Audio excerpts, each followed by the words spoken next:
This is the Last of Us podcast on TV Podcast Industries, and this time we're talking about The Last of Us, Episode 6, Kin. I saw a man kill his own brother. To save her, while I just watched. And today I thought that dog was going to tear her apart because it smelled something on her. And all I did was stand there. I couldn't move. I couldn't think of anything to say. I was so afraid. You think I can still handle things, but I'm not who I was. I'm weak.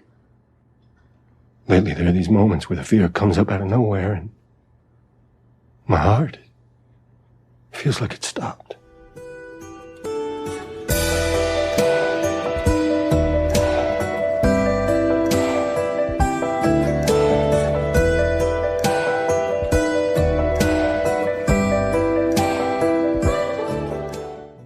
Welcome back, fellow survivors. This is the Last of Us podcast on TV Podcast Industries, and we're talking about The Last of Us, Episode 6, Kin.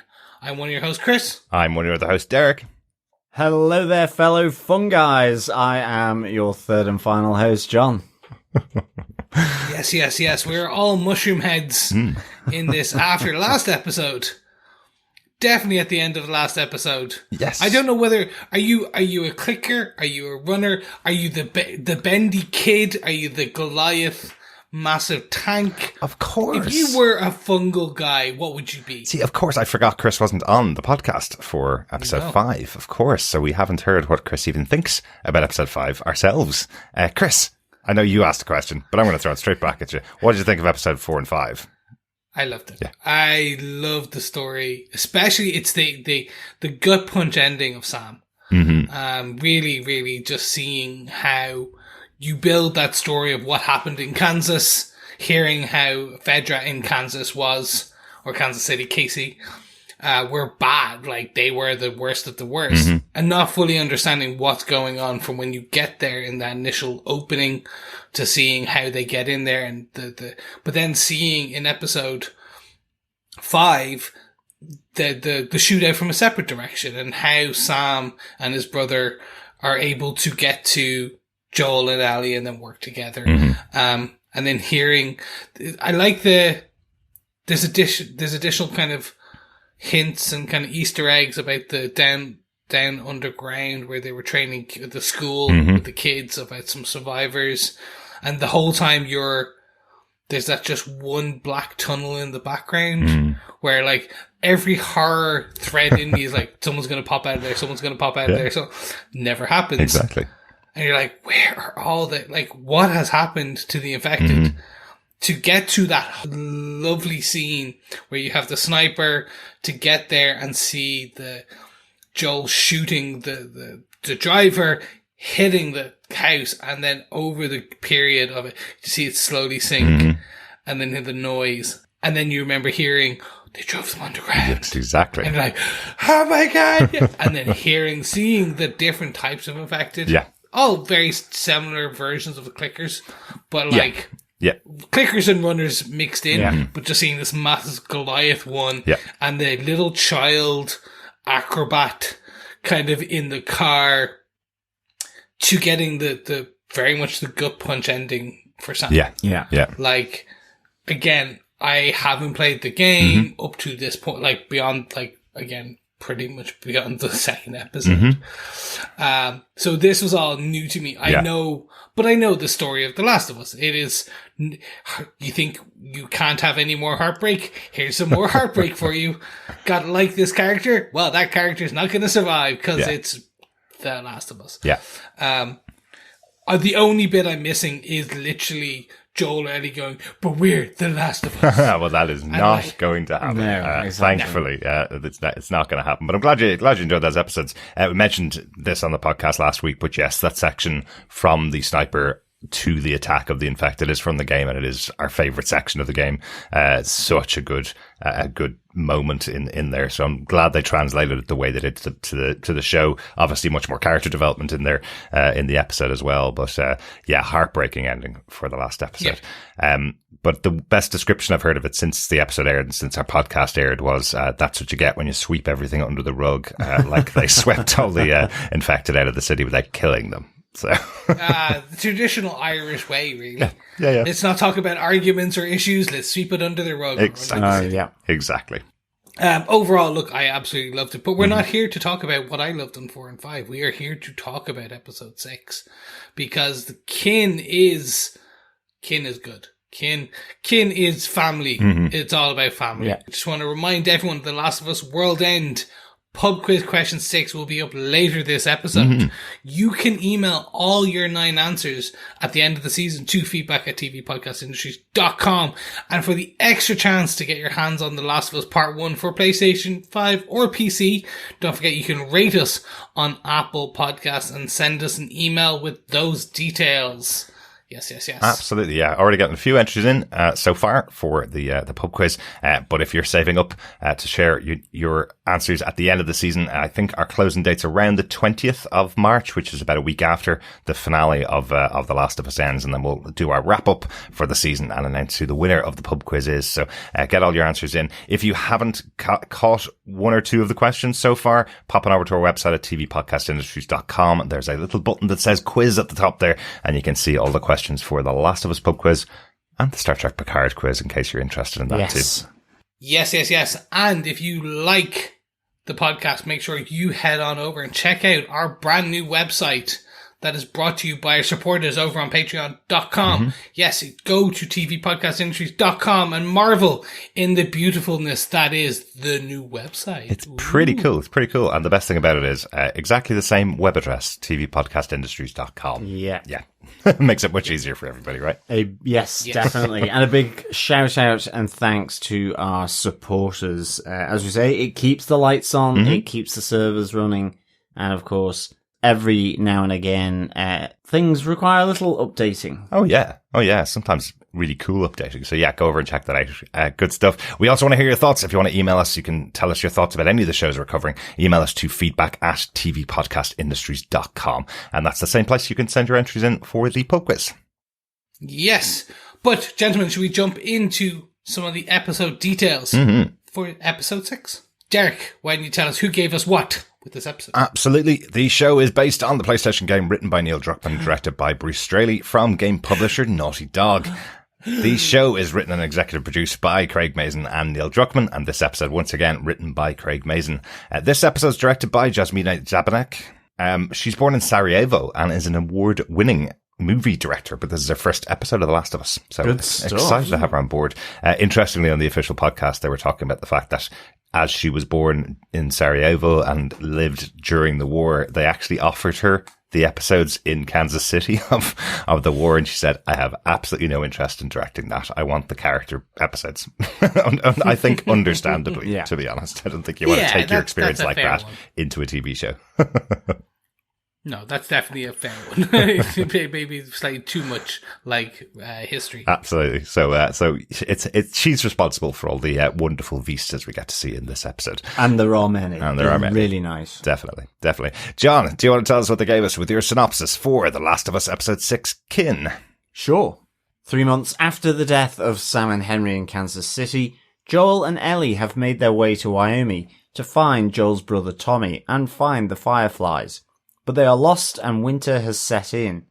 With a little help from an off-grid elderly couple, they find their way to the town of Jackson. The working commune is heavily protected to avoid external threats, but Tommy is happily living there with his wife Maria. An emotional Joel reunites with his brother and eventually confides with Tommy his concern that he's becoming too old and slow to see Ellie to safety, and asks him to take her the rest of the way as he worries that he'll get Ellie killed.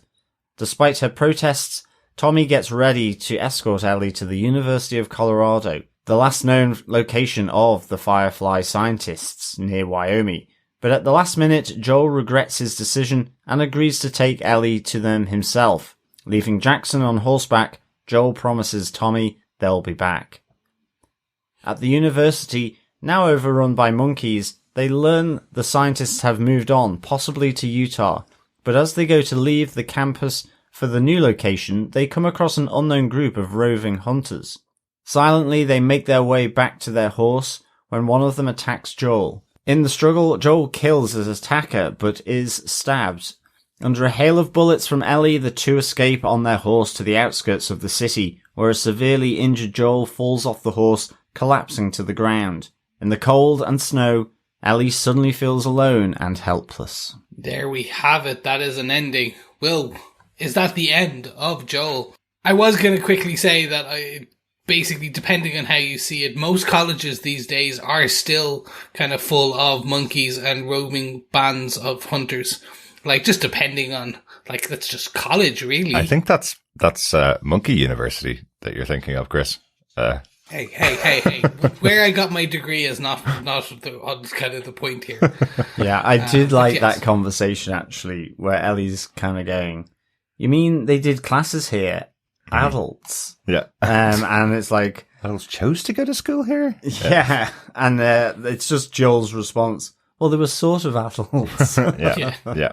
But, okay, let's very much jump into our points, our top moments for this episode. I suppose the one that we could probably all kind of jump in on and have a quick discussion on is the sassiness of the old couple that have been taken hostage, or at gunpoint at least. Oh, it's so cool by Joel. To see these two in here. Graham Greene, who I think most people probably know him from Dances with Wolves, but he's such a great actor that we've seen him in so many things over the years. And Elaine Miles, who's playing his wife in this here, known from Northern Exposure, probably her biggest role as well. So having these two characters in here who effectively had gone off grid way before the fall of society.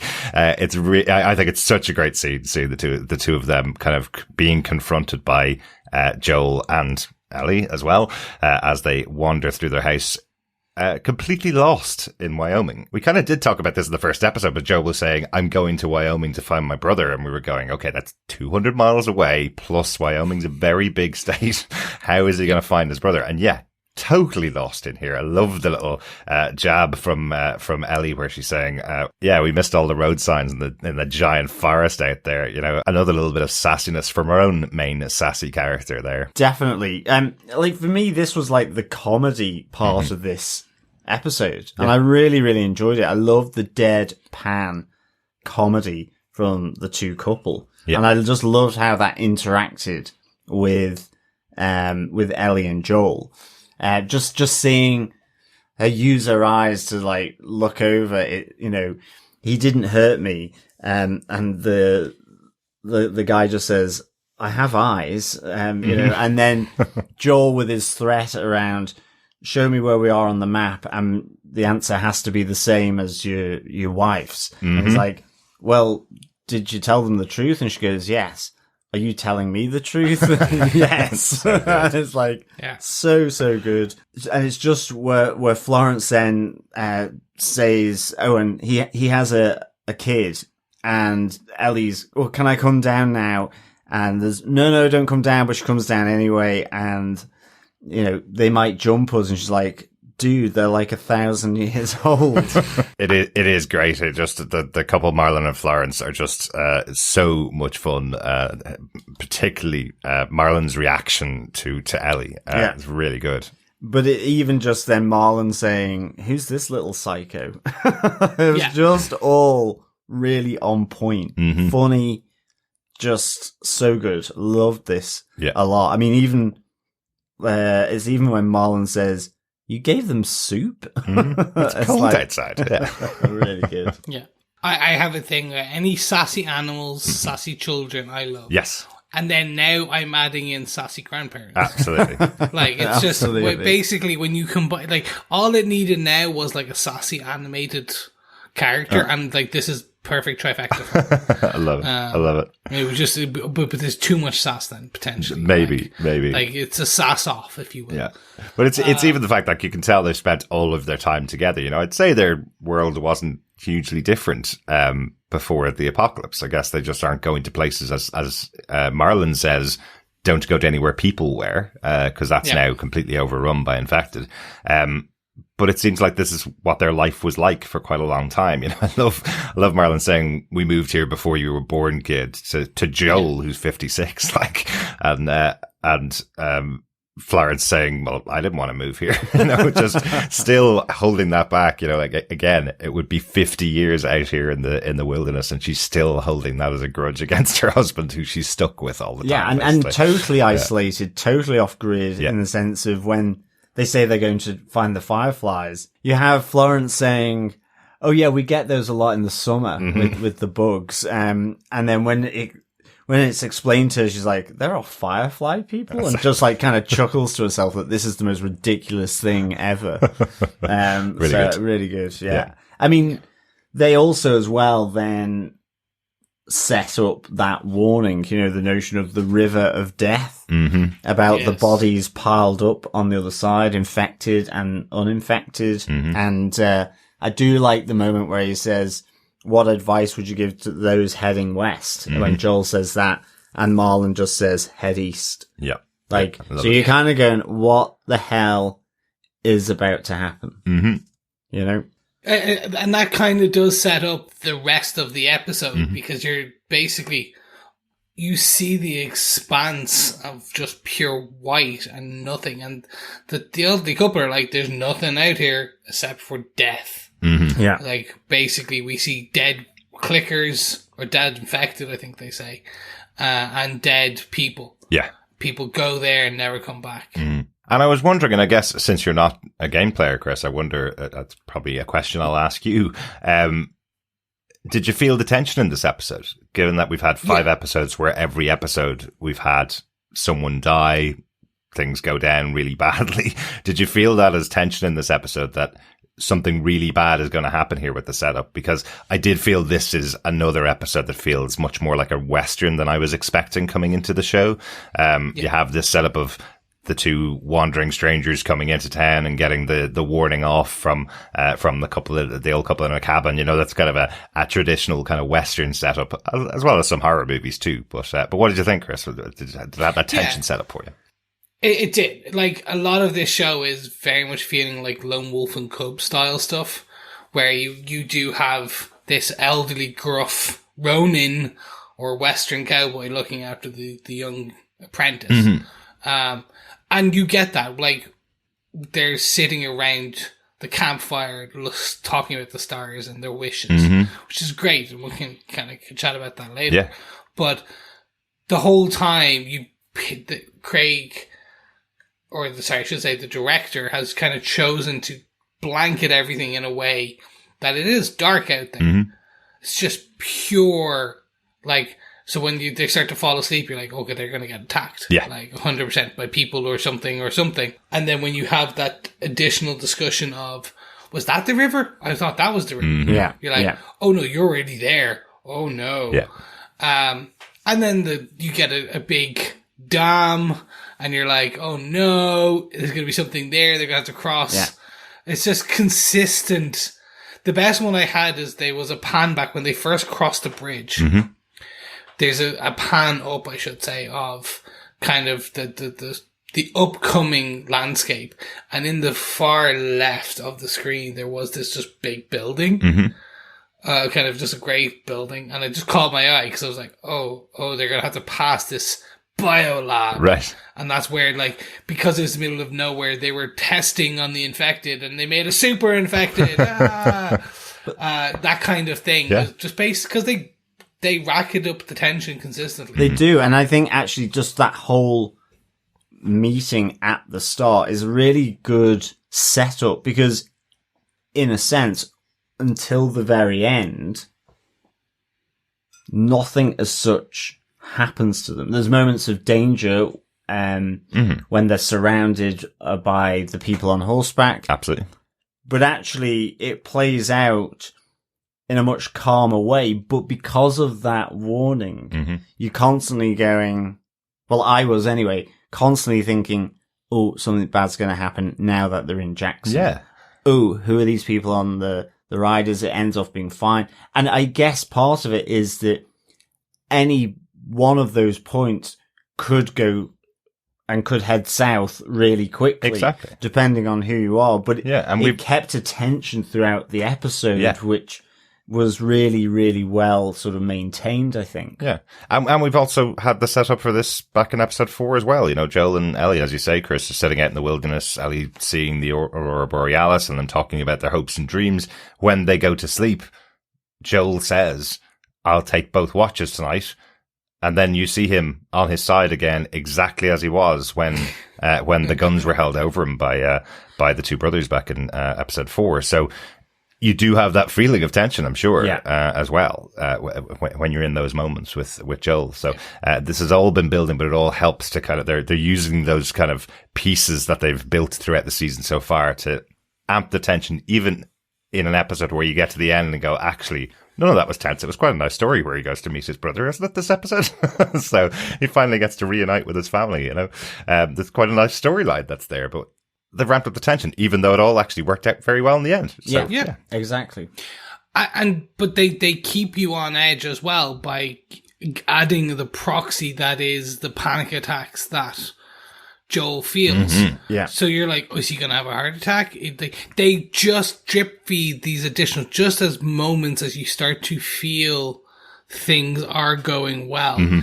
They inject small pieces that we can discuss now kind of as we go through our 3 points that make you continuously on edge. Yeah. That kind of keep that tension just at the right level.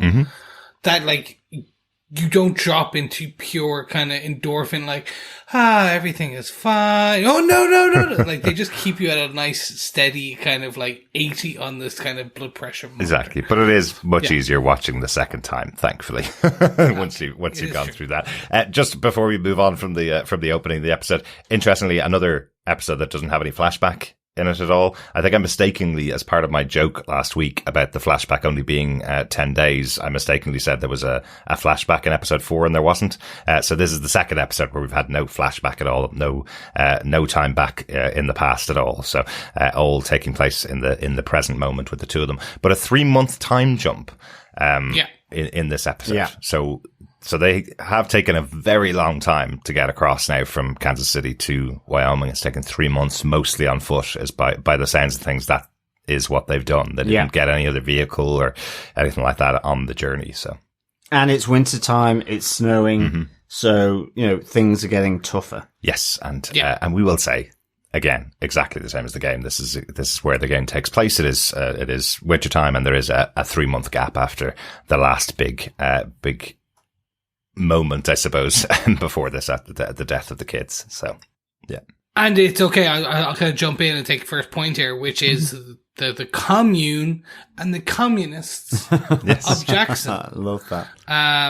Because this is cool. Like a majority of all the situations and the people and everyone we've met to date have been the worst. Like, not the worst, but like, when we first meet Tess and Joel, they're basically in a federal controlled city or kind of sanctuary, and it's not good. It's like it's not good for the people. It's run down. Then we got all the other communities that we've met, and then you've got this completely idyllic community. And some of the best parts is like they had electricity from the dam. They had like Christmas. They had barbers. They had a cobbler. Yeah. They had cinema. They had a bar. Yeah. They had a bar with their own. He's making his own bourbon by the looks of things. Maybe. Joel does give it a look as if it's not quite up to snuff, but probably better than any bourbon he's tasted in 20 years. Yeah. So. Yeah. And once you add the bacon, absolutely. You know, who needs it? That's all you need. Yeah. I'd be with Tommy on that, actually. Bacon and bourbon, I'm good. Sort of. I'm like, that's perfect. So one of the really interesting things is seeing Jackson, seeing what it is in comparison, and learning about why it is the way it is. In that it's white fields and nothing all around it. It was a gated community that they'd kind of built up out of. So they have a line of sight all around it. You see when they ride in. Yeah. And bandits and infected alike are kind of mercifully or unmercifully killed and left out to build that persona of something's out there. It's a dead zone. Exactly. They get a really good reaction and kind of a really good kind of piece from Tommy around. It's like they build that reputation to keep everything safe. Exactly. Yeah. And you also get the reason why Tommy's been radio silent, right back to the first episode, in Boston, because, they've cut radio chatter so they don't draw attention as well. So all of this, and they've got a decent, dog that can sniff out an infected. Yes. But it doesn't. No. Yeah.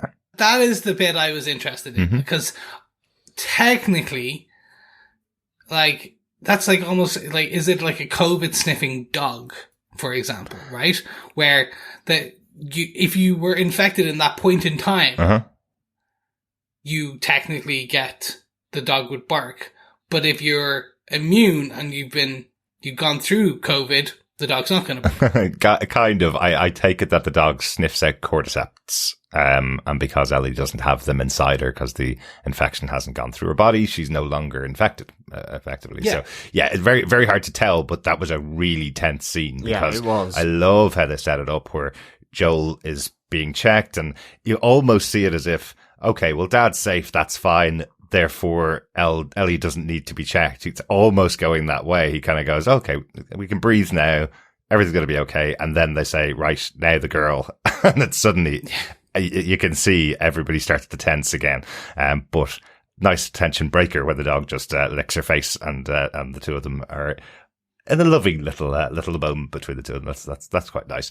But yeah, as to why the dog doesn't detect the infection, that would be my guess. Is just because there is no infection in there at all. Yeah. Or if it is purely on smell, then because the Fedra detector gets her as infected. It does, yeah. And so it's probably something to do with, the blood, but it could be to do with the antibodies or whatever is happening that, that it's there in place, but the body can deal with it. Yeah. So, or very weak, and so on, whereas the dog is purely from sniffing or something like that, or Absolutely. even just how the person is behaving, like we saw with the neighbor's dog, starting to, it just senses that something's wrong. Back in episode 1, yeah. Or she still has Bill's kind of jerky in her pocket, and that's what maybe that's it. But I just like the commune that is Jackson. Like, I like that idea that there is still these holdouts, not even holdouts, I suppose, these new sprung communities. Yes. Where there is good people. Like, and the fact that Tommy is there, the fact that you get this history, the fact that you get kind of what is being built and what they talk about and how they talk about it, and that there is a kind of a governing body, and it's not like Walking Dead where there was like the chairman in one of the governor you're thinking of, Chris. Yeah, but actually, this is very similar to one of the communities in the Walking Dead, Hilltop, which was led by Maggie and the whole team of survivors, where they all were working together like a commune. But I must say, from the minute that gate opened, when they walked in, I could see that HBO money, not that AMC money. AMC had to spread out that money across 16 to 20 episodes, some seasons, whereas the show only 9 episodes, so they can really put the money into what a commune that was set up for 6 or 7 years at this stage, I think is roughly what we have, about 7 years. I think is what they say. It's been around for a very long time, and Tommy's been brought into that community there. So you could, I think you can really see it on the screen. It's the type of place you're going. If the world completely collapsed, I hope I would be in a group of people that would set up a community like this. Definitely. Yeah, definitely. And then we do get introduced to Maria, which is really one of the cool things. XDA, and partner of Tommy. And we get kind of the some really nice interactions with her and Ellie. Yes, we do. Which I think are some of the kind of the best parts, where like Ellie has the shower and new clothes, and Maria traded some of her stuff for a maroon or purple jacket. Aubergine, I think we call it over here, yeah. but over there it's eggplant, right? Yeah, she refers to get your eggplant coat before they go off to the cinema. Yeah. Yes. Yeah. But before the cinema, we do get the haircut scene. Yes. Where she interjects herself to warn her about Joel. And that automatically gets Ellie's back up. Yeah. And I think it's done also in a way to get the audience's back up. It's delivered in that way because you start feeling, whoa, who are you? Yeah. Like we've been with this man for months. Technically, well, Ellie's been with him for months. We've been with him for at least 5 hours. Like, you swan in the first few, like, minutes of an episode and, like, telling us to mind our backs. And it's delivered in that way. Yeah. Now, it's delivered in a way that you are it is supposed to be kind of motherly or somewhat protection based on the kind of watch yourself. You don't know who you're with. Exactly. Yeah. And Ellie straight away kind of knocks that back. Yeah. And it's really good. That's a really nice scene. That then gets pulled into the cinema where you see Ellie sitting there going, well, what the hell's going on? Where's Joel? Yeah, absolutely. And you know, I suppose that's one of the good things about this show. It's one of the central ideas here. We're 20 years on from the fall. And everybody that's survived to this point, most everybody, let's say, has done something that they probably regret, that they probably wouldn't have done beforehand to keep themselves alive. So just hitting that point again, that Joel has done really bad things. I love that Ellie turns it on and going, well, Tommy was there too. Tommy did exactly the same things, but you're okay with him. So why can't I be okay with Joel? You know? But I love the kind of twist of respect as well from Maria, where she says to Ellie, you're keeping a lot from me. You should. The only people that can hurt you are the people that you trust. So be careful who you trust. Trust no one, effectively. So, I do like that kind of twist within the conversation as well. She does respect Ellie by the end of their chat. Yeah, and I mean, for Ellie as well, this is all new. You know, it's Joel knows his brother. Joel's just met Maria. Yeah. For Ellie, she's just met Maria and Tommy, but also this sense of almost what life was like before the fall. Yeah.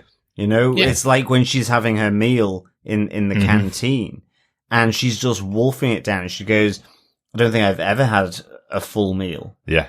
You know, and all this kind of, it's almost like overexposure to all of the senses, and the fact that it is the most normal that you can see. I like the way in this episode as well, there's a few knockbacks. So I like when they're going to the stables and there's a herd of sheep there, and she just kind of looks at them and goes, look, Joel, sheep, bah, you know, because Joel in their campfire talk wanted to own an old farmhouse to raise sheep. And she's just like mocking him. Absolutely. Or because they do with their toes. Exactly. They're quiet and they do with their toes. And unlike you, Ellie. Exactly. And it's just, it's also like in the canteen where she's eating, and you know, she's kind of quite snappy with them. But she says, you've got two 90-year-olds out there effectively shitting themselves. Because of how you're portraying yourself with the bodies stacked up and so on. Yeah. And actually, possibly Florence would like to be in Jackson. Yeah. Maybe not Marlon, but certainly Florence. Yeah. They're doing pretty well out there. They should be okay. Anything else in Jackson, Chris?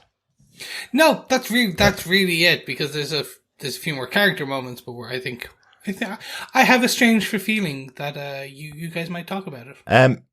Yeah. I think there's other stuff that goes on in there, but I know you mentioned the word a few times, but I do think one of my favorite moments in the episode is when Maria calls it a commune, and therefore everybody that lives here is a communist, and you see former army recruit Tommy going through that realization in front of his brother that he's now a communist, which is something that's absolutely abhorrent to him in the past, or would have been in the past. I think that's really, really good. I like that moment. It was. Yeah. I guess that is triggering, to say the least. No pun intended. Yes. But we do have another point in Jackson, I think, Joe and John. Yeah, mine's about Tommy and Joel reuniting here. Mm-hmm. Yeah. It was like a two-step reunion here. You know, there's that absolute joy, the catch-up, sharing whiskey, you know, talking about their life, even though Joel, you know, lies to him initially about Tess. Yeah. And obviously the girl, in terms of Ellie.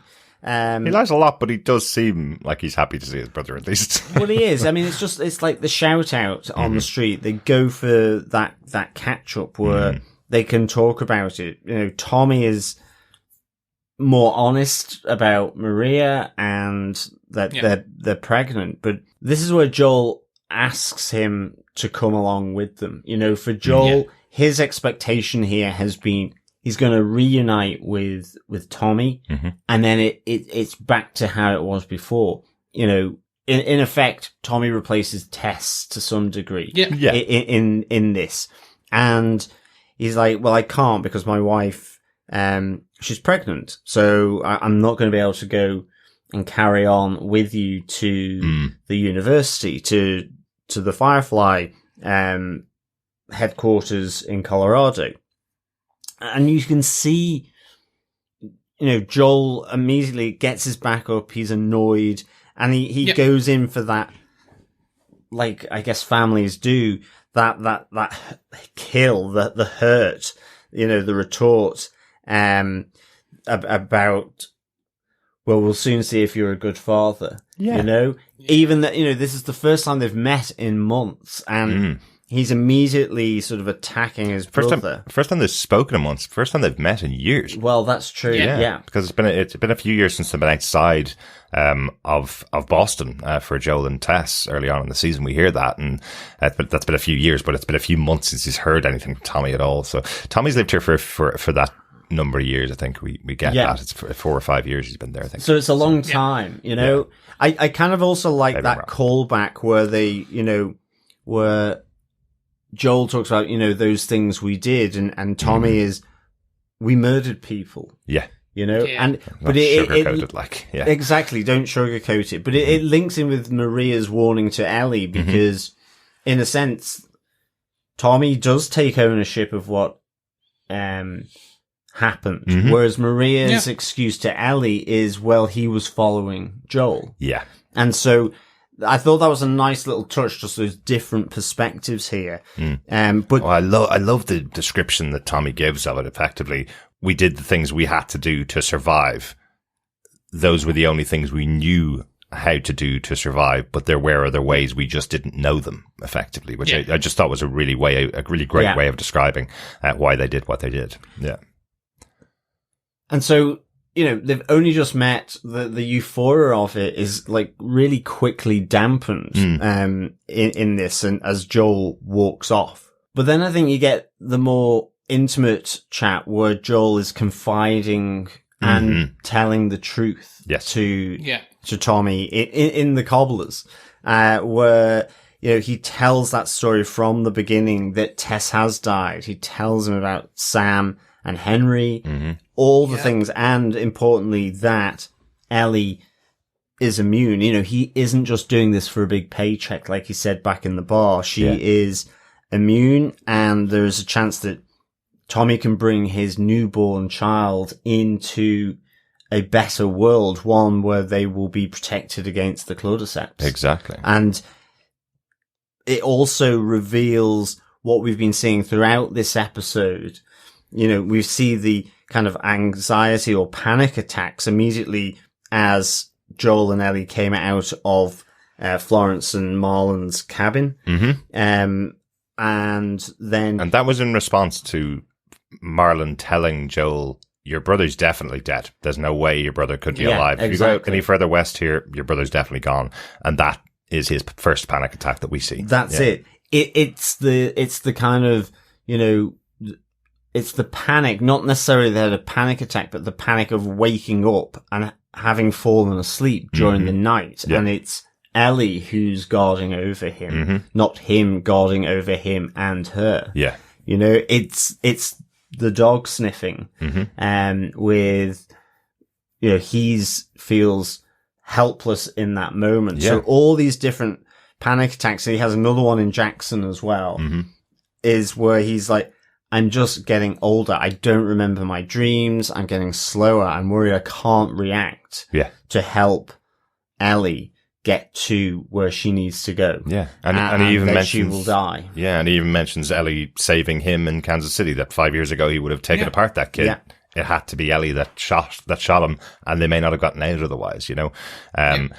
It's such a moment of pure honesty from Joel, and probably the best scene that Pedro Pascal has played this season so far, where he is not the gruff cowboy on the back of a horse coming into town that'll save everything. Yeah, you know, but it's so well built on its platform throughout the season. This idea that, you know, he doesn't want to go up loads of flights of stairs because his knees hurt. He's in his 50s now. He has back pain. He's deaf in one ear. You know, those are all things that we saw as kind of not jokes, but you can see the difference in the generational relationship between him and a teenage girl, you know?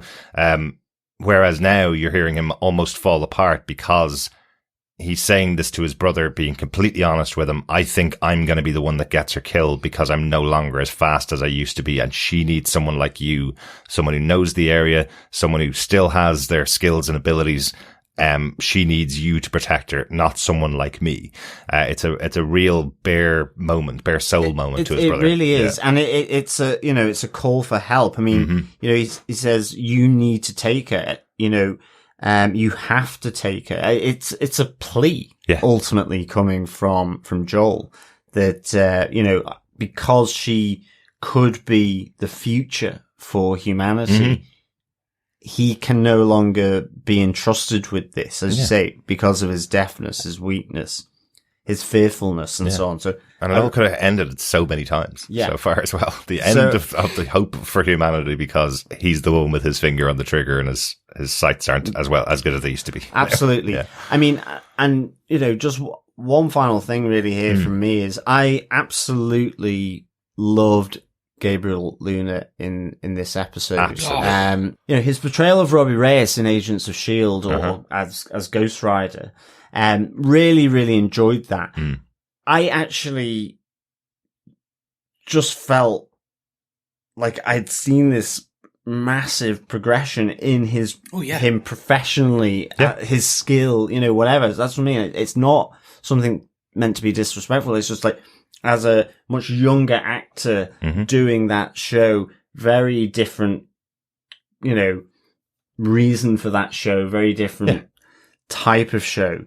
And to this, and I was like, was so like impressed with him here. I absolutely loved him on screen. It felt real great screen personality. And I was just like, I thought it was fantastic, his portrayal here. I actually wanted more. I was like thinking, I wish we hadn't lost him after episode 1. Do you know what I mean? Yeah, absolutely. Because I really liked what he brought. And I guess it's just that other dynamic for Joel as well, because he has this pure confessional with him, which he's not able to do with Ellie. Yeah.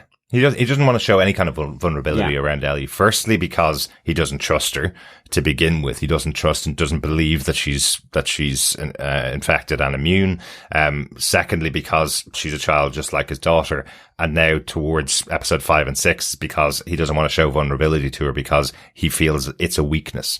But he can show that in front of his brother when he can trust him again, when he gets the lowdown on what is really going on in Jackson. So yeah, I love that progression of Joel. And you can see it in him after these scenes. After he gets out of Jackson, you can see how much more open he is. You see the real Joel joking and educating and talking with Ellie, which he never had done in the past. That's much more of what Joel was like with Sarah back in the first episode. So, yeah. Absolutely. For me, this whole arc in this episode is really showing me, well, first of all, the chops of Pedro Pascal. He's like 47 and he's playing this late 50-year-old man in Joel. I play that role as a 47-year-old every day, Chris. I know, but he's seen some stuff. He's seen some, like, you see him carry this weight, especially this. And in particular, starting with these panic attacks, which the way they chose to film them is just amazing, with this kind of almost throbbing kind of strobe of kind of blurred vision around. So almost as if you were experiencing the same thing, but they shifted the focus ever so slightly around Joel, that as you watch it, it's almost in time with his heart, which I found absolutely such a choice and just beautiful, just a way to kind of show that. And yeah, like the growth of this character towards the end is just fantastic because you see him, you've seen this man change. And this is why The Last of Us has been this kind of keystone in video game storytelling, and now to be HBO storytelling, because it's not, no offense to The Walking Dead, it's not a zombie, or it's not Army of Dead, it's not the Day of the Dead, it's not those. This very much has just always been the story of a daddy and a daughter in different variations, or just the story of its family, very much kind of the Fast, the Furious. It's such a different show, and I think we've been saying that from the first from the start of the season, you know. And one of the things that's really evident in this episode as well is you hear about Joel and Ellie's march across the country for 3 months. You hear about them saying they looked into cities that were full of people, and now they're just full of infected. But you don't even get one moment of that. No. Again, another episode has gone by where we see no infected at all. Yeah. In fact, I don't think there's even the threat of the infected in the episode at any point. Not really. There's no moment where you feel like around the next corner there could be infected. Well, you get that at the end of the episode. You do. Yeah, I mean, you get in the university, definitely you get the sense that okay, they could be lurking around here. Okay, but you're kind of you. And I guess this is a bit of the contrast, you know, from that warning from Florence and Marlon at the start. And then you begin to hear, you know, that actually there aren't as many infected out here because they're in the middle of the mountains. Yes.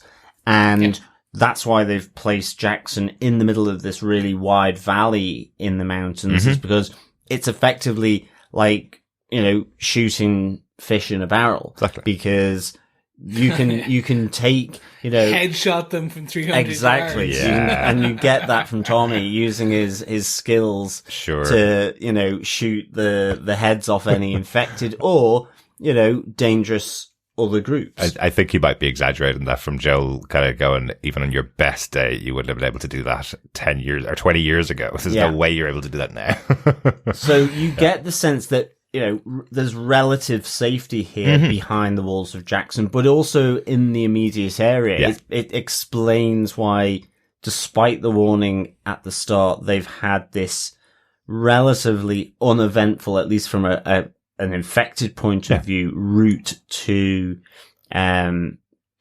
Jackson. Absolutely, especially if you're told you're going to be going across the river of death. Exactly. We should mention that though as well. Just one thing from that's been removed that was in the game. Most of these scenes that are in this episode don't take place in Jackson. They take place at the dam, which is reserved for just a joke. This episode, a great joke, though, where. Pun. Yes, exactly. Where Ellie arrives and just says "damn," and Joel says that she's not Will Livingston, who is the writer of the pun book that we saw earlier on in the season. So I know I'm explaining jokes. I don't need to explain jokes, but it's a very good one. You do. Please tell me more. There you go.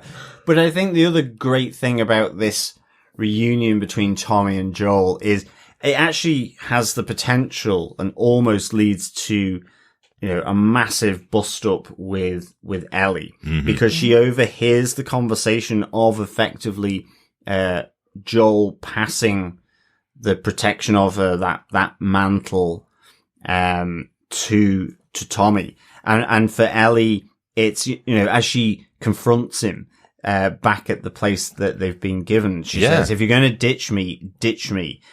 And, you know, at the same time, you see Ellie's emotional nous where she says, you know, what are you afraid of? I'm not her, which is the bad idea that she brought up Sarah. But she's only just learnt that by accident from Maria. Exactly. Yeah, she never knew about Sarah. She Joel. never knew, and once that's the mentioned other bolt for Joel here, is because he didn't expect her to bring that up. Yeah. You know, and ultimately there's this potential for a rift. But I like that you get Ellie's thoughts, don't say I'll be better off with someone else, because in truth, I'll just be scared again. Yeah. The fear over time has subsided with her being with Joel. Exactly. But ultimately, Joel every single person in her life has left her. Exactly. Yeah. But ultimately, Joel is, come dawn, we're going separate ways. We're heading separate ways. Tommy's going to take over. And I really enjoyed, with the fallout of this argument. Yeah. Where Joel's back in his bedroom and he's remembering Sarah, and you get a flashback to her. There's that memory of Sarah, and the music around it before he turns off the lamp is just superb. It was absolutely so good. It's just the way it played with the memory of him seeing Sarah, and it was strings, but it felt like it was being, and it was the, it is part of the theme, but it felt really raw, but also improvised. Yeah. It didn't, it wasn't polished. It was just a really nice moment of where the music sort of reflected those memories of Joel. Maybe the imperfect ones, like he's saying, he's not remembering his dreams, he's becoming forgetful, he's going deaf. I know the feeling, Joe. And I just thought it was, and it just went with him switching the light off to get that evening's sleep. So maybe that could be considered our flashback for the episode then. I think it's more a memory. Because he does have the moment where he sees a girl in the crowd in Jackson standing in front of the fire. She's got the same hair, this remarkably awesome hair that Sarah had in the beginning of the season. Nico Parker, the actress who played her. I think actually Nico Parker was on set for that scene, so that it did look exactly like Sarah, because it was the actress playing her until she turns around. But what I loved about it as well is that she's got a young child in front of her as well. So it's almost like Joel is saying, if this place exists at all in this quick moment, he's saying, if this place existed, my daughter could be alive here and I could be a grandfather and that could be my grandchild. He's seeing all this in that moment by the fire. I think that's a really good moment to kind of pin where Joel is. Exactly. But I think Joel sat on the bed in the house. It's a memory. It's not a flashback. Okay. It's not telling you a story of back then. Yeah. It's him recollecting that after this huge argument. And I think even just bookending that argument with that, it suggests then his turnaround the following morning, where he's there saddling up the horse to effectively stand Tommy down and take Ellie onto the university. He's still a little bit gruff in that moment, though, as well, isn't he? Definitely. He's there going, I came down here before dawn, half an hour before I knew you were going to come down here to saddle up the horse and leave, and then I'm still here. He's still not saying to her, I'm really sorry, we shouldn't have had that argument. I'm definitely going to be the one that will take you on to the next place. Like, he's still not being really open with Ellie. Or he's just, that's how he's putting it to her, so he doesn't lose face. Yeah, it was just like, and it was almost like I came down half an hour ago to kind of go, and I still find myself here. Yeah. Like, I'm constantly finding excuses not to go right now. Yeah. And I found that moment so cute. I'm not gonna lie. Yeah. That was the moment I was just like, cause again, not knowing how this is gonna play out, I was like, okay, so Tommy takes her, they go off, get stuck somewhere, and Joel has to do the last action hero rescue because he's followed them. Right. Kind of thing. And like he's having to track them behind them because he rides off to the sunset and then turns around to chase them, kind of thing.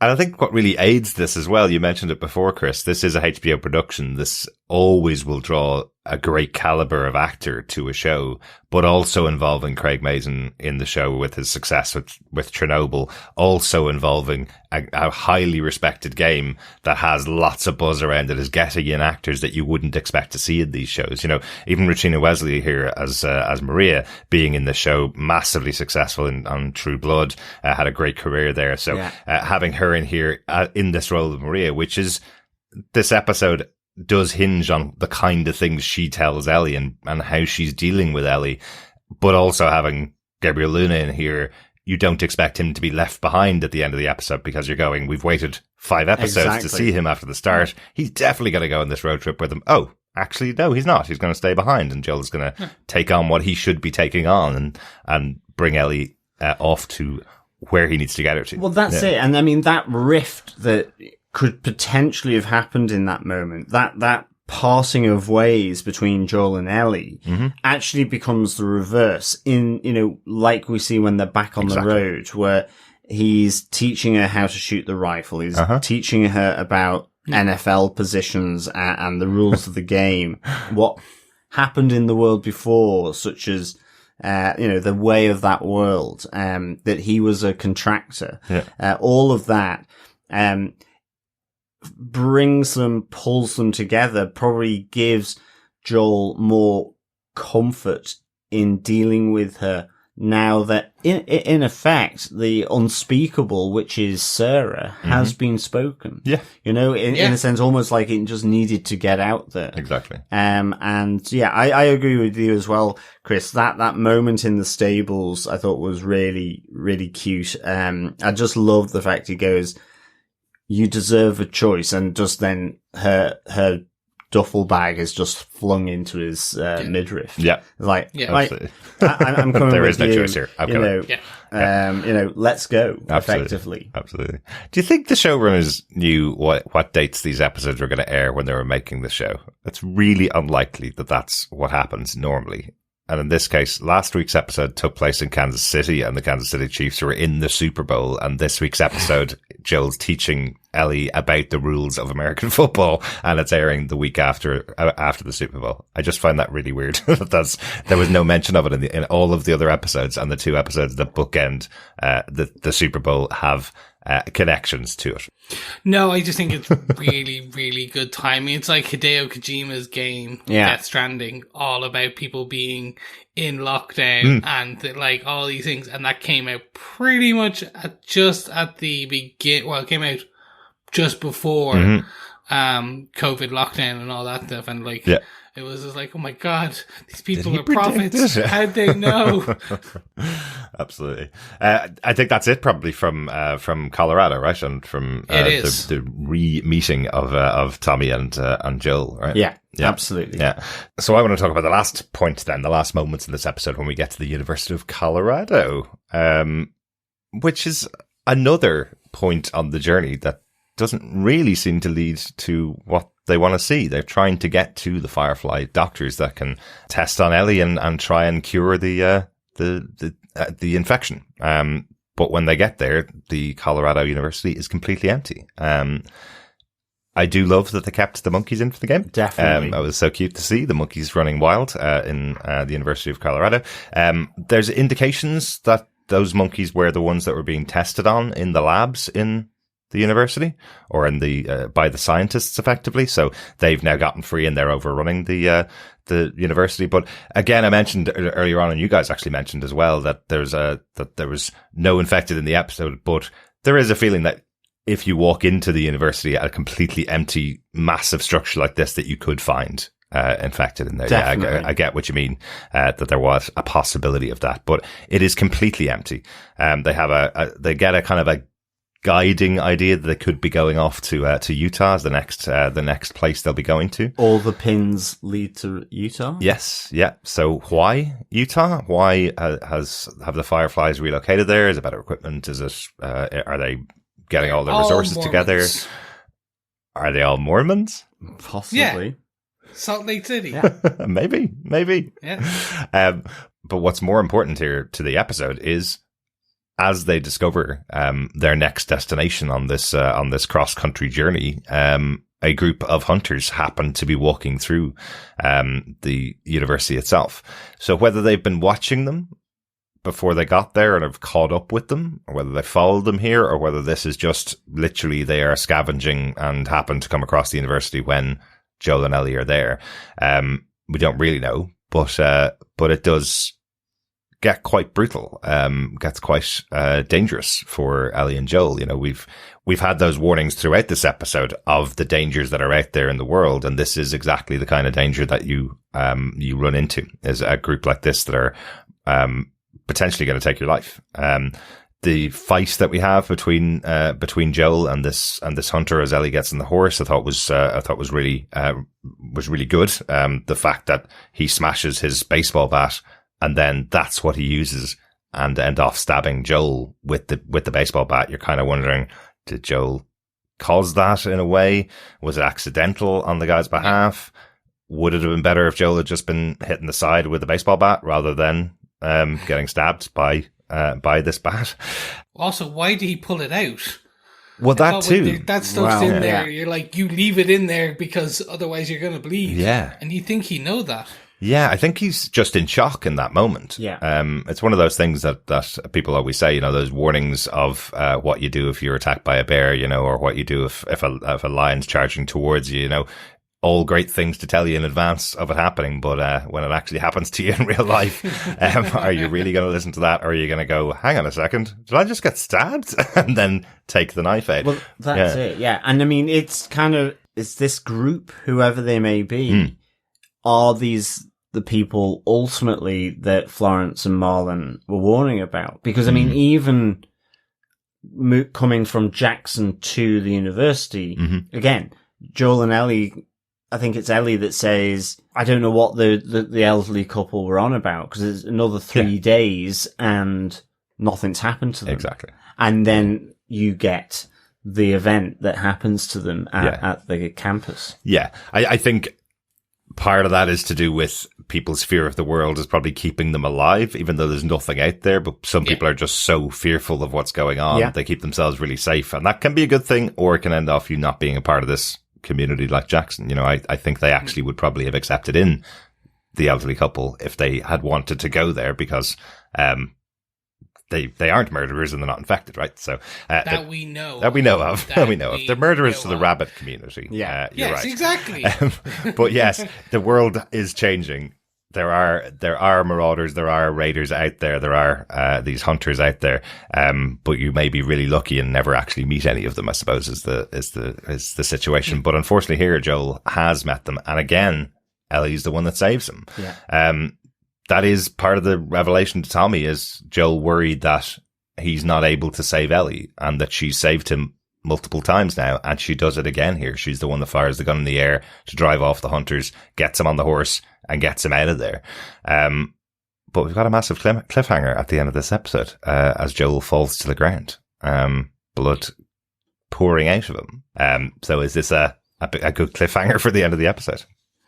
I think it's more how they get out of it, because I don't think they can kill off Joel, like the middle of nowhere, unless there's another massive time jump kind of thing. Yeah. I get the very much the feeling it's like, well, how do they get past this situation? The one thing I'm aware of is that we're due more flashbacks, so I'm wondering if this next episode is like essentially even flashbacks, but more kind of like hallucinations. Is Joel hallucinating on one thing and Ellie trying to stave off an infection and get him to safety and blah blah blah blah. Maybe, blah, blah, blah. Yeah. So I'm like, it did leave me a bit like, oh, okay, not how I was expecting it, and they've already been on the road for a while. So how does Ellie get him back on the horse? Like, she again is a 14-year-old child, 13-year-old child. She can't lift him onto the horse. Yeah. Like unless she starts going into Newton's laws of kind of pulley systems and like wrap around trees and the horse, and there's so much there. That might be what's needed. That's exactly what she might do. Yeah. I mean, I love just the pure image established with him on the ground, the horse, almost like a bit of a snow blizzard starting to come in, the whiteness, just that whiteness of that snowy sky, the ground, you know, and in a sense that helplessness expressed by Ellie at the end, you know, I can't do this alone. And it's to the point from everything happening. Joel thinks that she's saving him, but it's the team. Exactly. You know, it's both of them. She's getting her strength. She's getting her skills from doing that. And, you know, this is foreshadowed at the start of the episode in the first panic attack coming out of the cabin where she thinks he's having a heart attack. And she goes, you know, if you die, I'm effed. Yeah. Basically. And that's where we leave it at the end of the episode with her saying, you know, I can't do this alone. Yeah. And I really, you know, scared Ellie effectively. I really thought it was, kind of great stuff, to be honest. And I thought Bella Ramsey I really don't know how actors just generate tears in their eyes. I have no comprehension. I mean, they always talk about going back to a sad time or whatever, an emotionally sad time. I can kind of so good. I can understand that, but at how I'd have to put Vicks Vapor Rub in my eye or something like that. I think some of them do that still. Yeah. I think that is an old joke. Yeah, I think, you know, I just have to I have to smear it on my pupil. You know. You just rub it right in there. But like, I just thought it was really so good. Yeah.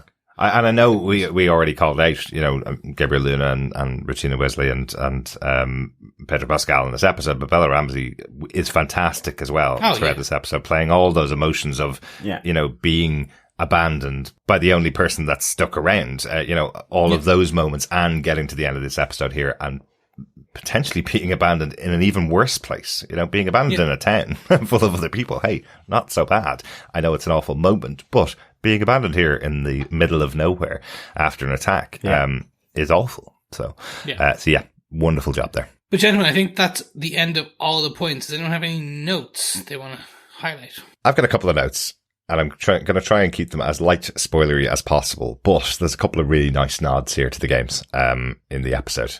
Is that okay? I think that's fair. I think it's perfect. I think it's very fair. Good stuff. Well, a very cute one. The foal that Ellie pets in Jackson. She pets the newest baby horse that's arrived in Jackson. That foal is called Shimmer, and that is Ellie's horse in the game. So I think that's very cute. There's a character called Dinah from Last of Us Part 2. Major character in Last of Us Part 2. That's possibly, it might just be the character that Ellie shouts out to for being really nosy while she's having her meal in Jackson for the first time. So, nice. That's a nice little call out for the second game. Ellie learning how to whistle is also a great one. That's the one that was used to show the passage of time in the game. You see Ellie in the background unable to whistle, and then you have the 3 months have passed and Ellie's whistling as she walks past Joel. So it's another way of that they showed things have happened, which I just thought was cool in the game. So just mentioning it in there. Oh, and I also mentioned, of course, Ellie's damn joke being her pun joke from Will Livingston's pun book. So yes. Excellent. So callbacks and nods there. Haven't spoiled anything there, have I? No, I kept it vague enough. I think so. Exactly. Good stuff. And just to clarify, we may be seeing Shimmer again then. We may be. Shimmer's definitely in the second game. Yes, and exactly. It's Ellie's horse in the second game. Yeah. Yes. So we will see how far they stick to the game in season 2. Exactly. Excellent stuff. John, any notes from yourself? Just the movie that Ellie is, I guess, forced to watch with annoying children around her is Goodbye Girl, starring Richard Dreyfuss. Initially, I was thinking it was Close Encounters of the Old Third Kind, but no, it's Goodbye Girl, 1977. That rich run of Richard Dreyfuss movies that he did. He was in Jaws like 2 years before that as well, wasn't he? So, yeah, that was a big time for Dreyfuss. Yeah, definitely. Yes. Well, excellent stuff. I have no notes, so that means only one thing. It is time to wrap up our thoughts and just basically ask, overall, what did you think of The Last of Us? Episode 6, Kin Derek. Absolutely love this episode. Really, really good. I think, as I mentioned, I thought the tension that had been built up in the previous 5 episodes allowed them to breathe a bit more in this episode, but still maintain that tension throughout it, because you're not sure what's going to happen.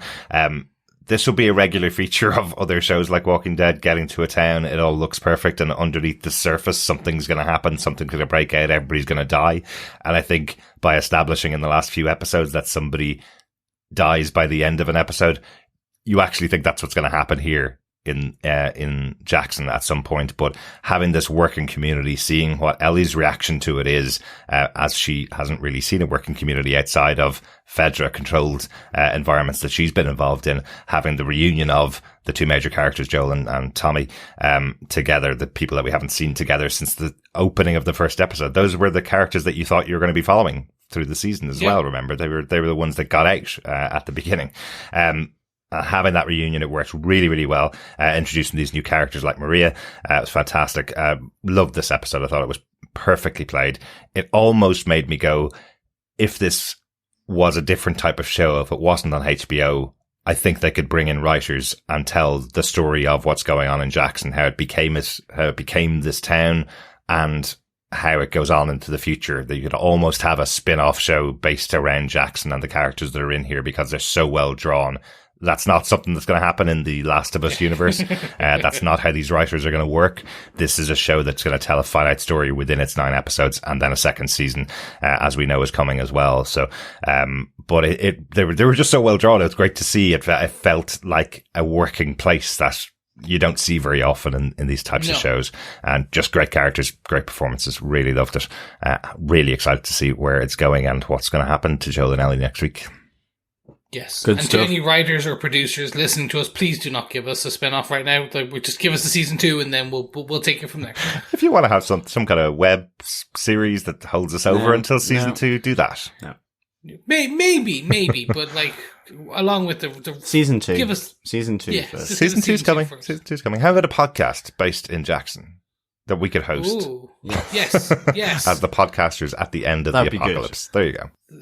I'm happy with that. Unfortunately, my American accent isn't as good as Bella Ramsey's, so I couldn't keep it up No. for a whole But episode. we'll learn. We will practice. If HBO want to hire us, I will learn accents. There you go, Chris. Well, if you I was going to say, if yours isn't any good, Imagine. imagine mine. Like, Howdy, y'all. Let's all get on to the next. That's Now, exactly what I was thinking. Mr. Harrison, you come on here now and you give us some really good thoughts of what you thought of this episode, Ken. I love it. That's it would feel like a period that's Chris's drama. LA accent. Yeah. I'd be more like Gone with the Wind, I guess. I do declare, sir. Frankly, John, I don't give a damn for that podcast. Right? What did you think Well, neither of this do I. episode of The Last of Us, John? Well, given this is family, for me, this is 5, too fast, too fungy out of 5. Nice. Yes, it's family. I had another one as well. I was going to say 5 Campus of the Monkeys out of 5. I like that. Instead of Planet of the Apes, Yeah. Campus of the Monkeys. I There like we that go. a lot. Yes. I like it. John. But I thought, Kin is the episode. And It another is 5 out of 5 here. all about family. Another 5 out of 5 for me. Because I just really enjoyed, in some ways, I think looking back, almost it's necessary to have Ellie and Joel centric, even though you've got Tommy coming back in and a lot of other stuff going on. Yeah. It really fundamentally hones down on their relationship, how, in a sense, skewed it is between the two of them, and the realization with everything going on, in Jackson, with the argument, with Joel's feelings around his dead daughter, from 20 years ago, that he has something with Ellie, which you then see on that, as they leave on horseback from Jackson. So I really enjoyed that. I loved seeing Gabriel Luna back on screen after his 4 episode sort of break after being in episode 1. And I really, really enjoyed him here. I definitely want to see more of Gabriel Luna, which is probably a good thing for a season 2, Hopefully. and also then, the couple at the start were just superb for me. Really good start to an episode, especially given that, you have the previously on with Now TV, but once that had happened, once we had the opening credits of this 6th episode, you get the flashback, in that sense, or the dream or the memory of Henry killing himself and Ellie's sort of shout out in shock and horror of it. So, to then go into this couple in the cabin, which was just sublime. That was as sublime as everything else. It really was. And I mean, that's what makes a great TV show, is it, in a sense, this quite off-kilter comedy moment is acted so damn well. Mm-hmm. It doesn't feel out of place in such an emotionally charged, family-driven episode. So I loved this episode. And yeah, 5 Too Fast, Too Fungi out of 5. Fantastic, John.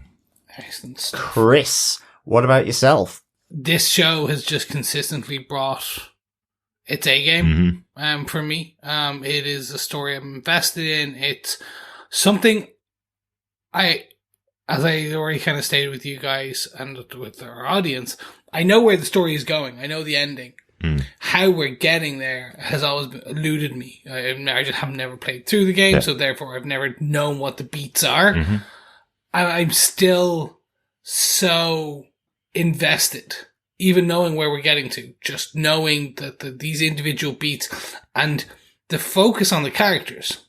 It reminds me almost of Watchmen when we podcast about that, which is nearly every episode. I'm like, this is a 4 out of 5. This is a 5 out of 5. Like, this was the characters were deep. And even though we're seeing, this is probably the last time we'll see Gabriel Luna maybe as Tommy, like perhaps like that alone was like, yeah, worth its weight in gold this episode and the first episode. Like, it's just perfect.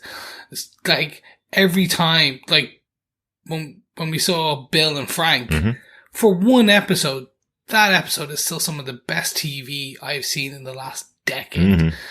And they've continued that level. Now, like, again, that is probably still the pinnacle of this show right now for me.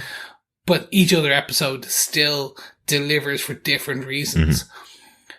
Like, I feel like Joel in that, like, you're at this high level of stress and tension for each of these you're waiting for the next big thing. And you feel just the tension in the air. Yeah. And then you feel it evaporate as they get on the horse together at the end and just kind of ride off. And then you feel that just turn on a dime as you pan away at the end of this episode and Joel is dying and Ellie is there just laying over his body. Like, you feel that emotion. And that's what this is about. This is why Craig Mason and basically Neil from Naughty Dog, that's why when you get these people together and these award-winning directors, you do get this story and kind of show where people each episode are drawn to watch it and watch it and watch it and watch it. Absolutely. So, absolutely loved it. Excellent. Before you have a panic attack, Chris, if you're feeling like Joe, shall we go off and get some bacon and bourbon? Yes. Definitely. Really do with some. So, Johners, do you want to tell us the question 6 for the Last of Us pub quiz? Yes. Sorry, I'm just stirring my bourbon with my bacon. Oh my god. Can we actually try that? Can we get some weekend and just stir it with some bacon fried stirrer. bacon? Yeah. We are no longer having panic attacks. We are now having heart attacks. Exactly. A little oil slick of pork fat on top of the bourbon. Yum. Oh, tasty. Anyway, I digress, fellow survivors, fellow fungies, and fellow quizzers, of course. Episode 6, which brings us on to question 6. What is the name of Ellie's favourite astronaut? Mm-hmm. Yes, that was a cool conversation. I love the fact that Joel also knew instantly what it was before she said it. Well, that's the other side of it. Yeah, that was quite cool. Yes, it was really cool. So one more time for the people in the back row. Absolutely. I'll shout a little louder so you can hear. What is the name of Ellie's favourite astronaut? Mm-hmm. There we go. It's connected to a song from The Commitments as well, isn't it? It certainly is. That's obviously an in-joke that nobody will get until they know the answer to this question, and then they might get it. Right. Thanks, John. If you want to enter our pub quiz, of course, all you need to do is gather together the answers to all 9 questions at the end of the season. Email us to feedback@tvpodcastindustries.com. Your entry will then go into the hat, along with all the other correct entries, and you will have the opportunity to win a copy of The Last of Us Part 1 on PlayStation 5 or on PC, your choice, or an equivalent prize, which we'll come up with if you don't have a PlayStation 5 or a PC, because we're not buying you either of those. To be in with an additional chance to enter that competition, you can also rate us on Apple Podcasts and send us a quick screen grab of the rating that you put up there, and we will put you in as another entrant on there. Excellent stuff. So let's move on to some feedback for this episode and some of the previous episodes too. But before we do, we just want to do a special shout out to all of you who support us on Patreon. This episode in particular was brought to you by our Patrons, including Jimmy Uren. Thank you so much, Jimmy. Absolutely. Thanks, Jimmy. And of course, as we mentioned earlier on, our website also now brought to you by our wonderful patrons. Yes. Thanks so much, Jimmy. Great to have your support. Mm-hmm. Yes, thank you so much to everyone. And if you want to be like Jimmy or anyone else, you can head on over to patreon.com/tvpodcastindustries, where you can support us for an ongoing monthly amount. And it is much appreciated. If you want to just also buy us a coffee, you can head on over to buymeacoffee.com/tvpi, where you can buy our illustrious editor a coffee to keep him basically editing away and now updating the brand new fancy website until the wee hours of the morning. yeah, I'll do that as well. I can do that while I'm editing. I can double task.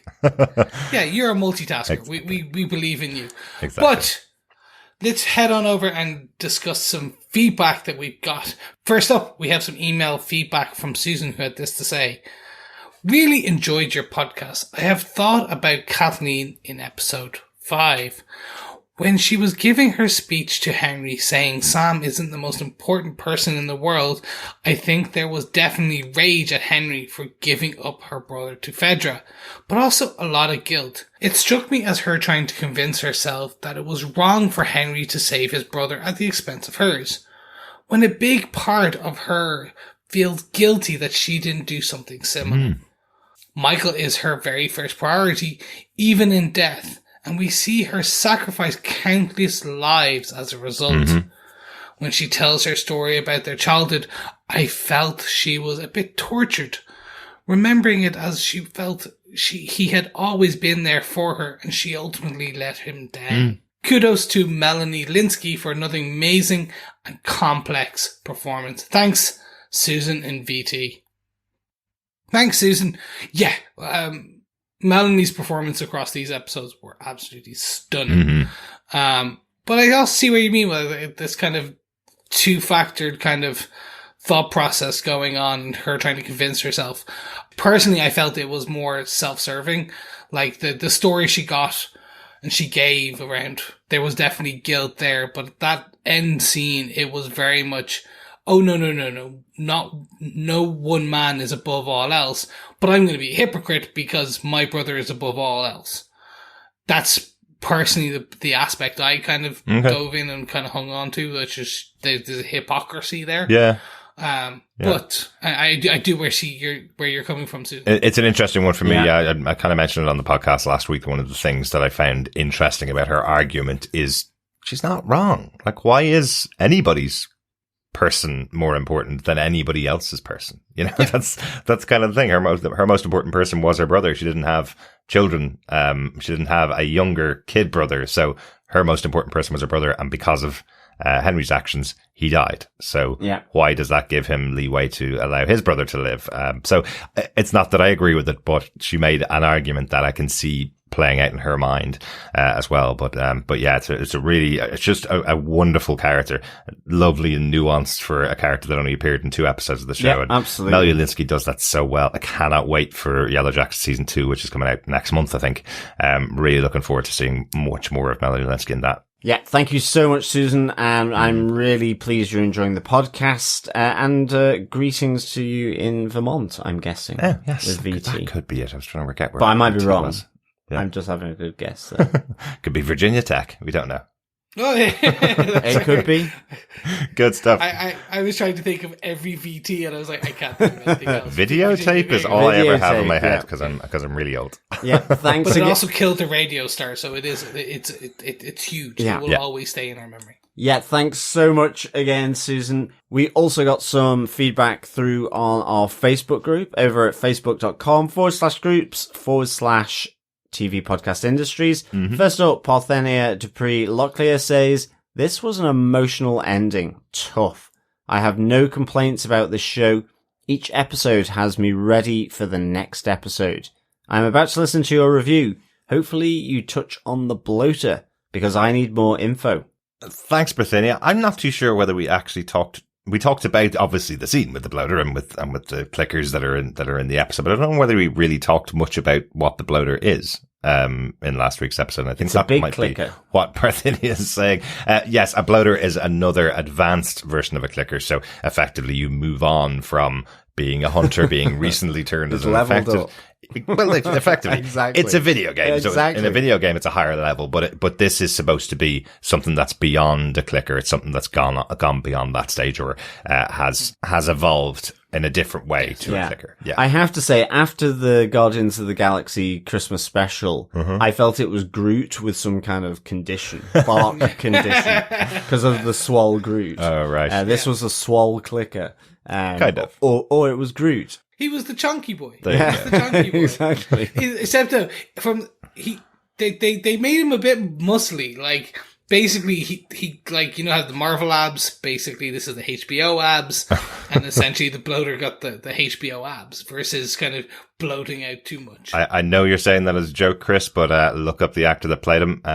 Anybody who want to see what he looks like, he is a very good looking man. Okay. Yeah. So, go check that out. He's been in a number of roles in the past, for major productions on HBO, and, a lot of people swooning over what he looks like without that $500,000 costume, over him. Wow. For the bloater. So it's like a present when you open it up. Pretty much. Okay, Yeah. excellent. Go to his Instagram. He opens it up. Is he down as bloater? Is he down as bloater on Instagram? I'd have to look it up. I think just Google actor behind the bloater in Last of Us, and you'll see. Excellent. Good stuff. In The Last of Us, and in The Last of Us, otherwise you may get some very weird things. that is true. Yes, you could. Yes. Thanks so much for your thoughts, Parthenia, on the episode. I'm glad you're enjoying the show as well, and thanks for listening to the podcast. Yeah, thanks, Parthenia. On this week's episode, Victor Von Doom says, an episode full of powerful scenes like this should rack up critical acclaim, if not multiple awards for the series. The story and cast are tremendous, with the Christmas backdrop as well. I felt the Joel-Tommy reunion a bit anticlimactic. I was at first disappointed with Joel not coming clean about Tess and Ellie, or coming somewhat to grips with his past. Ellie most certainly has an effect on him, which is very touching. She seems to be the more mature and honest of the duo. I was very surprised and pleased to see Rutina Wesley here. It spurned all kinds of True Blood flashbacks. I would like to see more of Maria and Tommy. I really like their house and the community. The target shooting lesson was priceless. The Depeche Mode tune as a recurring theme is fitting. Perhaps next season they might try the Talking Heads' Road to Nowhere.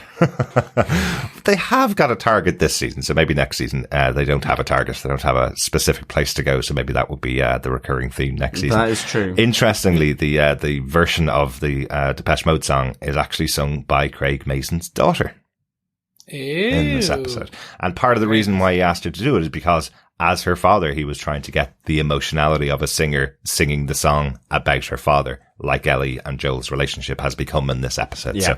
So, what a cool idea to cover that song for this finale. Yes, and thanks, Victor, for bringing up the target shooting lesson, because that was absolutely priceless. I don't think we actually mentioned it in our discussions, but yeah.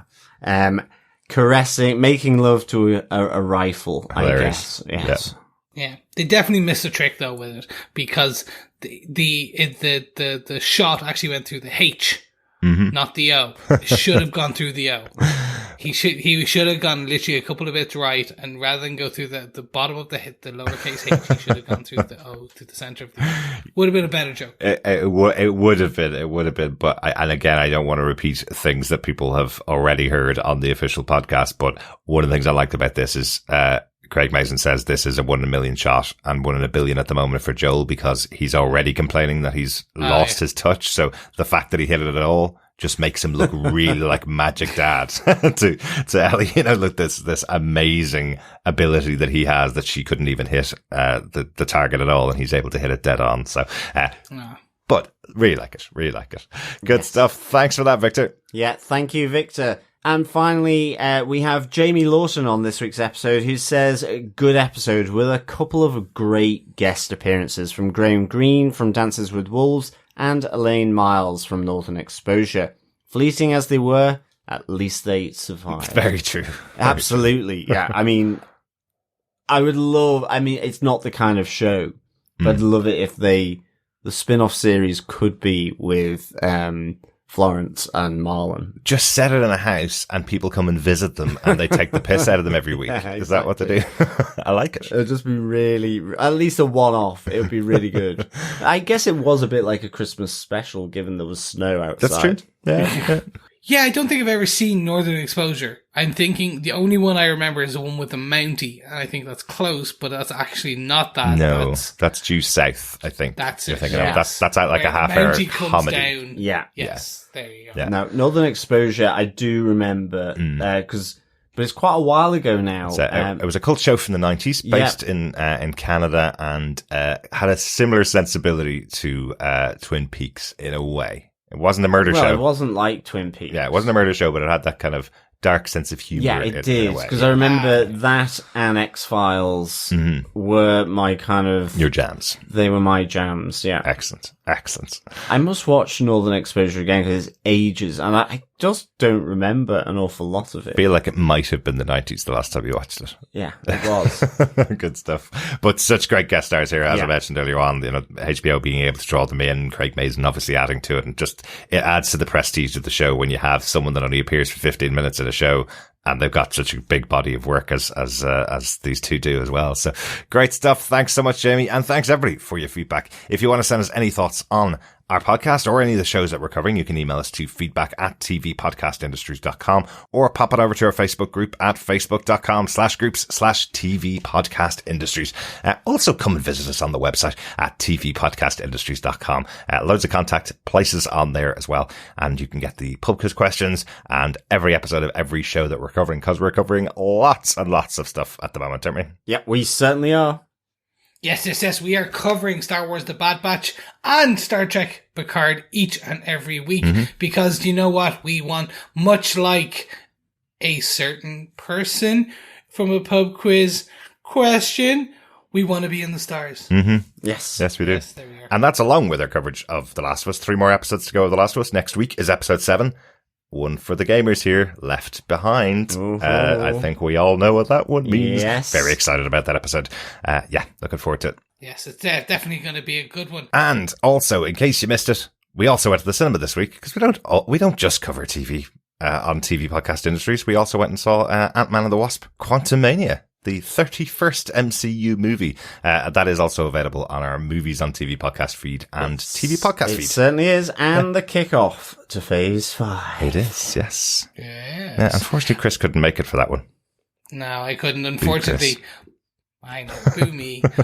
Yes, and if you like what you heard on this podcast or any of our podcasts, make sure you rate and review us.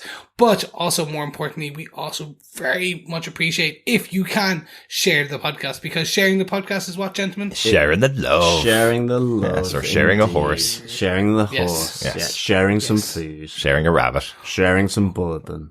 Sharing some bacon. There you go. And There you bourbon. go. Yeah, exactly. Sharing some bacon and bourbon. Yeah. Absolutely. Excellent. Okay, I'm definitely going off to try that. Thanks so much for joining us. Talk to you again next time.